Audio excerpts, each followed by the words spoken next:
siklus bisnis. Yang pertama, siklus bisnis adalah siklus fluktuasi produk domestik bruto atau PDB di sekitar tingkat pertumbuhan alami jangka panjangnya. Siklus ini menjelaskan ekspansi dan kontraksi dalam aktivitas ekonomi yang dialami suatu perekonomian dari waktu ke waktu, melalui satu kali kenaikan dan satu kali kontraksi secara berurutan.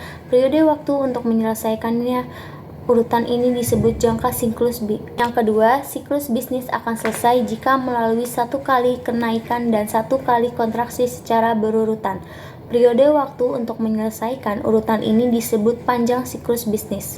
Berikutnya ada tahapan siklus bisnis. Jadi tahapan siklus bisnis itu ada 6. Pada diagram, garis lurus di tengah adalah garis pertumbuhan yang stabil. Siklus bisnis bergerak di sepanjang garis tersebut. Tahapan siklus bisnis ada 6, yaitu ekspansi, puncak, resesi, depresi, palung, dan pemulihan. Yang pertama ada ekspansi. Jadi tahap pertama dalam siklus bisnis adalah ekspansi. Dalam tahap ini terjadi peningkatan indikator ekonomi positif seperti lapangan kerja, pendapatan, output, upah, laba, permintaan, dan pasokan barang dan jasa. Debitur umumnya membayar utangnya tepat waktu, kecepatan pasokan uang tinggi, dan investasi tinggi. Proses ini berlanjut selama kondisi ekonomi mendukung ekspansi. Yang kedua ada puncak. Perekonomian kemudian mencapai titik jenuh atau puncak yang merupakan tahap kedua dari siklus bisnis. Batas pertumbuhan maksimum tercapai. Indikator ekonomi tidak tertumbuh. Yang kedua yaitu puncak. Perekonomian kemudian mencapai titik jenuh atau puncak yang merupakan tahap kedua dari siklus bisnis. Indikator ekonomi tidak tumbuh lebih jauh dan maksimum tercapai. Tahap kedua yakni puncak. Perekonomian kemudian mencapai titik jenuh atau puncak yang merupakan tahap kedua dari siklus bisnis. Indikator ekonomi tidak tumbuh lebih jauh dan berada pada titik tertingginya. Harga berada pada puncaknya. Tahap ini menandai titik pembalikan dalam tren pertumbuhan ekonomi. Konsumen cenderung merestrukturisasi anggaran mereka pada titik ini. Yang ketiga ada resesi. Resesi adalah tahap setelah fase puncak. Permintaan barang dan jasa mulai menurun dengan cepat dan stabil pada fase ini. Produsen tidak menyadari penurunan permintaan secara langsung dan terus berproduksi, yang menciptakan situasi kelebihan pasokan di pasar. Harga cenderung turun. Semua indikator ekonomi positif seperti pendapatan, output, upah, dan lain-lain akibatnya mulai turun. Selanjutnya ada depresi. Terjadinya peningkatan pengangguran yang sepadan. Pertumbuhan ekonomi terus menurun, dan karena angka ini berada di bawah garis pertumbuhan yang stabil, maka tahap ini disebut depresi. Yang kelima ada tahap palung. Pada tahap depresi, laju pertumbuhan ekonomi menjadi negatif. Terjadi penurunan lebih lanjut hingga harga-harga faktor serta permintaan dan penawaran barang dan jasa menyusut hingga mencapai titik terendah. Ekonomi akhirnya mencapai titik terendah. Ini adalah titik jenuh negatif bagi suatu ekonomi. Terjadi penipisan pendapatan dan pengeluaran nasional secara besar-besaran. Tahap yang terakhir yaitu pemulihan. Setelah melewati titik terendah, ekonomi bergerak ke tahap pemulihan. Pada fase ini terjadi perubahan haluan dalam ekonomi dan ekonomi mulai pulih dari tingkat pertumbuhan negatif. Permintaan mulai meningkat karena harga yang rendah dan akibatnya pasokan mulai meningkat. Populasi mengembangkan sikap positif terhadap investasi dan lapangan kerja dan produksi mulai meningkat. Sumber utamanya adalah interaksi para pelaku ekonomi kadang tidak berjalan adil dan efektif, antara lain karena yang pertama, penguasaan faktor produksi ekonomi. Yang kedua, kekuasaan negara dalam perekonomian. Yang ketiga, kekuatan dan efektivitas peraturan atau undang-undang dalam perekonomian. Yang keempat, faktor kelembagaan dalam perekonomian seperti lembaga-lembaga keuangan. Siklus bisnis dapat menimbulkan gangguan pada perekonomian dan menyebabkan kerugian pada rakyat banyak, sehingga diperlukan peranan negara dalam perekonomian dalam bentuk kebijakan moneter ekonomi makro. Kebijakan ekonomi makro adalah tindakan pemerintah untuk memengaruhi jalannya perekonomian dengan maksud agar keadaan perekonomian tidak terlalu menyimpang dari kondisi atau target yang diinginkan. Target perekonomian antara lain untuk pertumbuhan PDB dan stabilitas ekonomi seperti inflasi, nilai tukar, dan target perekonomian antara lain untuk pertumbuhan atau PDB dan stabilitas ekonomi seperti nilai inflasi dan employment. Selanjutnya ada variabel target dari kebijakan moneter dan fiskal. Yang pertama, tingkat pendapatan nasional seperti GDP, GNP, NI, PI, dan DI. Yang kedua ada inflasi. Ketiga, nilai tukar Indonesia rupiah versus falas. Yang terakhir ada kesempatan kerja versus tingkat pengangguran. Selanjutnya ada variabel instrumen. Untuk kebijakan moneter, variabel instrumennya ada jumlah uang beredar atau money supply dan juga suku bunga. Untuk kebijakan fiskal, variabel instrumennya ada pengeluaran pemerintah atau government expenditure. Yang kedua ada pajak atau tax, dan terakhir ada transfer atau subsidi yaitu transfer payment. Bentuk kebijakan. Kebijakan ekspansi. Lalu ini tadi kelihatan. Oh iya. Nah, Bentuk kebijakan. Kebijakan ekspansi. Yang pertama, kebijakan ekonomi makro yang bertujuan untuk memperbesar kegiatan ekonomi atau perekonomian. Yang kedua, dilakukan pada saat pengangguran tinggi, kapasitas produksi di bawah full employment, kondisi resesi pada siklus bisnis. Yang ketiga, kebijakan moneter ekspansi disebut juga easy money policy. Yang keempat, quantitative easing. Kebijakan moneter ekspansif khusus yang dilakukan ketika kebijakan yang umum atau biasa tidak efektif lagi. Misalnya perekonomian lemah pada saat suku bunga rendah. Yang kelima, bertujuan meningkatkan pendapatan nasional dan menurunkan pengangguran. Yang keenam, khusus untuk kebijakan moneter, Bank Indonesia menyebutkan sebagai counter cyclical monetary policy.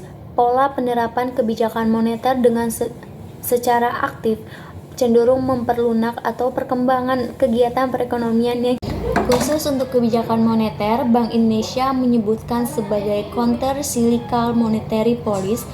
Pola penerapan kebijakan moneter secara aktif cenderung memperlunak, memperkembangkan kegiatan ekonomi yang cenderung kembali kepada titik balik X. Untuk kebijakan moneter, Bank Indonesia menyebut sebagai counter cyclical monetary policy. Pola penerapan kebijakan moneter yang secara aktif cenderung memperlunak, memperkembangkan kegiatan ekonomi yang cenderung kembali kepada titik ekstrim dilakukan ketika perekonomian sedang kontraktif atau melemah. selanjutnya ada bentuk kebijakan dari kontraksi. Yang pertama, kebijakan ekonomi makro bertujuan untuk menurunkan kegiatan ekonomi atau perekonomian. Yang kedua, dilakukan pada saat perekonomian ekspansi pada siklus bisnis atau business cycle yang ditandai dengan inflasi tinggi dan full overemployment, kondisi defisit neraca pembayaran secara terus-menerus. Yang keempat, ditandai dengan pelemahan nilai rupiah atau falas. Nilai tukar naik dari 15.000 per USD menjadi 16.000 sampai 17 ataupun 18.000 dan seterusnya. Selanjutnya, kebijakan moneter kontraksi disebut juga tight money policy, bertujuan menurunkan inflasi dan memperkecil defisit neraca pembayaran luar negeri. Yang terakhir, khusus untuk kebijakan moneter, Bank Indonesia menyebut sebagai procyclical atau accommodative monetary policy, yaitu pola penerapan kebijakan moneter yang cenderung mengakomodasi atau meredakan fluktuasi perekonomian dilaksanakan saat ekonomi sedang ekspansif. Efektivitas kebijakan. Yang pertama, daerah klasik kurva LM, kebijakan moneter efektif, kebijakan fiskal. Efektivitas kebijakan daerah klasik kurva LM, kebijakan moneter efektif. Efektivitas kebijakan daerah klasik kurva LM, kebijakan moneter. Efektivitas kebijakan daerah klasik kurva LM, kebijakan moneter efektif, kebijakan fiskal tidak efektif. Yang kedua, daerah jerat. Efektivitas kebijakan daerah klasik kurva LM, kebijakan moneter efektif, kebijakan fiskal tidak efektif. Yang kedua, daerah jerat likuiditas, kebijakan fiskal efektif, kebijakan moneter tidak efektif. Daerah tengah, efektivitasnya tergantung kepada bentuk atau kemiringan. Efektivitasnya tergantung kepada bentuk atau kemiringan kurva IS dan kurva LM-nya. Berikutnya ada peran negara dalam perekonomian kebijakan fiskal. Peranan pemerintah. Yang pertama, pembeli besar dan investor besar. Peranan pemerintah, pembeli besar dan investor besar. Pembeli faktor produksi atau tenaga kerja dari sektor rumah tangga. Membeli pemerintah, pembeli besar dan investor besar. Pembeli faktor produksi atau tenaga kerja dari sektor rumah tangga. Membeli barang atau jasa dari sektor perusahaan sebagai investor untuk membangun proyek pemerintah dan infrastruktur. dilakukan melalui mekanisme anggaran yang dikenal sebagai anggaran pendapatan dan belanja negara atau APBN. Kebijakan fiskal menentukan tingkat belanja atau pengeluaran dan pajak atau penerimaan yang dilakukan oleh pengambil kebijakan yaitu pemerintah.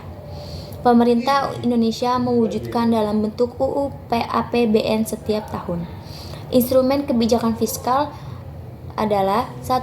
Pajak atau tax, kedua belanja pemerintah, yang ketiga transfer atau subsidi. Selanjutnya ada tujuan kebijakan. Yang pertama, mempengaruhi kegiatan ekonomi negara agar dapat berjalan sesuai dengan yang diharapkan.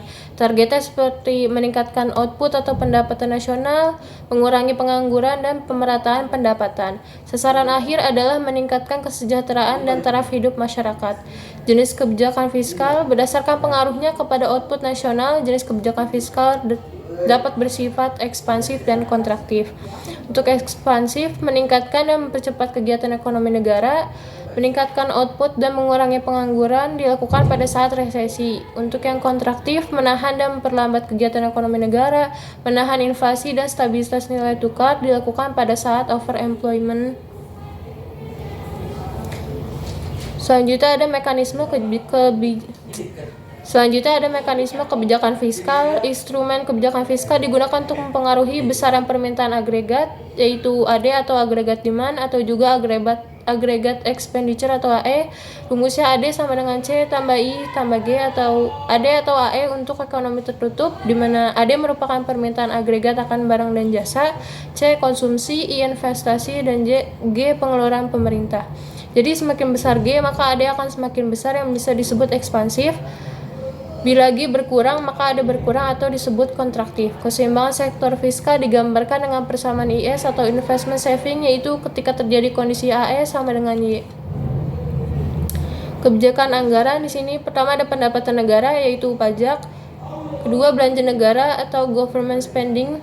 Ketiga, ada kebijakan anggaran. Yang pertama berimbang bila teks sama besarnya dengan G. Yang kedua defisit bila teks atau pajak lebih kecil dari G atau pengeluaran pemerintah, yang bisa disebut kebijakan ekspansif.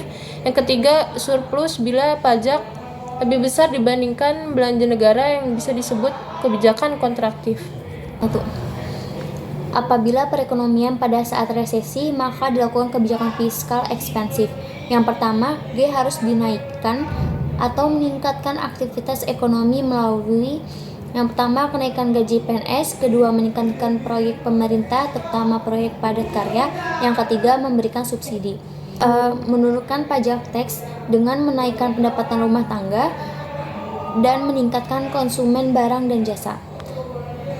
Terus ada anggaran pemerintah menjadi defisit, teks kurang dari G, yang dimana harus mencari sumber pembiayaan anggaran lainnya. Yang pertama hutang baru, yang kedua rescheduling hutang lama, yang ketiga meningkatkan sumber pendapatan lahir atau laba pemerintah menjadi defisit, yang dimana teks kurang dari G harus mencari sumber pembiayaan anggaran lainnya. Yang pertama hutang baru, yang kedua rescheduling hutang lama, yang ketiga meningkatkan sumber pendapatan atau laba BUMN, yang keempat menjual aset negara. Selanjutnya ada efektivitas kebijakan fiskal. Yang pertama multiplier effect, yaitu peningkatan permintaan agregat yang terjadi ketika kebijakan fiskal ekspansif meningkatkan pendapatan dan belanja masyarakat. Yang kedua ada crowding out effect, yaitu penurunan permintaan agregat yang terjadi ketika kebijakan fiskal ekspansif meningkatkan suku bunga dan menurunkan konsumsi serta investasi.